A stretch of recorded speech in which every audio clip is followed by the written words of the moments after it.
নানা রকম সমস্যার সম্মুখীন হচ্ছি। আমাদের পাশে কেউ না, সরকার কেউ থাকছে না।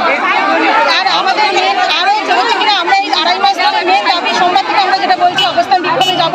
আমাদের 3 মাস অনারিয়াম বন্ধ, এই মাসে হাফ অনারিয়াম আমরা পাইনি, জ্বালানি বিল পাইনি, সবজি বিল পাইনি। আজকে 2 মাস পার হয়ে গেছে, এটা 3 মাস রানিং চলছে। আপনাদের চাল নিয়ে কি প্রবলেম আছে? চাল নিয়ে হচ্ছে কিনা আমাদের 50 কেজির বস্তা আসে, আমাদের লিখতে হয় খাতে 50 কেজি, কিন্তু ম্যাক্সিমাম সময় চালের বস্তায় থাকে 40 কেজি, 38 কেজি, 35 কেজি। এইগুলো আমাদের যখন জানাই অফিসে, তখন আমাদের বলা হয় যে ওটা ম্যানেজ করে নিন। কিন্তু এদিকে যখন আমরা ম্যানেজটা কোথা থেকে করবো? আমরা যদি প্রশ্ন অনুযায়ী বাচ্চা না দেখাই, সেখানে বিল আটকে দেওয়া হয় যে কেন প্রশ্ন অনুযায়ী মিলছে না বাচ্চা। তাহলে এই প্রতি মাসে আমার 200 কেজি চাল ঢোকে, সেখানে প্রতি বস্তায় যদি আমি 10 কেজি কম পাই, তাহলে আমি 40 কেজি চালটা কোথা দিক থেকে মেকআপ করবো? ডাল চাল যা পোকা আসে সেটাই আমরা এলাকায় খাওয়াতে হয়, ছোটো ছোটো বাচ্চাদের সেটাই আমরা খাওয়াই, কারণ আমাদের রিটার্ন করার সেরকম কোনো অপশান নেই। আপনার নাম কি? আমার নাম প্রিয়তা বৈদ্য, আমি ধবধবি 1G।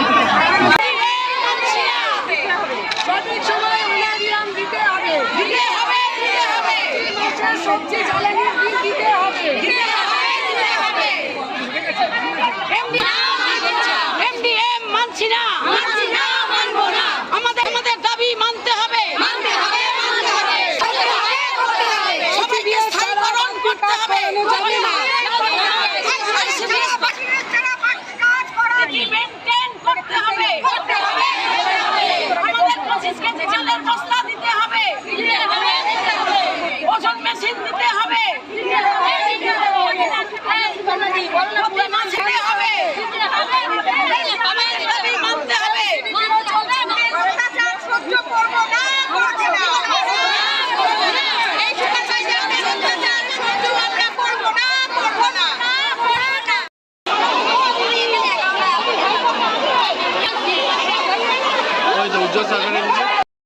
কোনো জায়গায় ওরা যায় না, ওরা কোনো জায়গায় যায় না।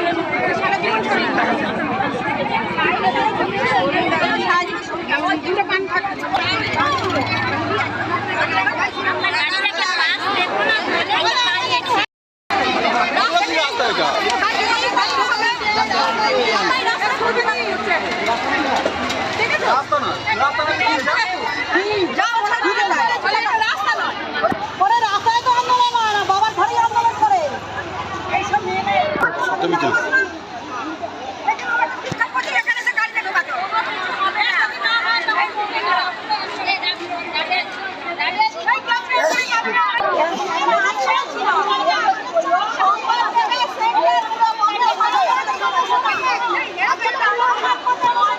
জয়নগর আপডেট, সত্যের পাশে, খবরের আগে।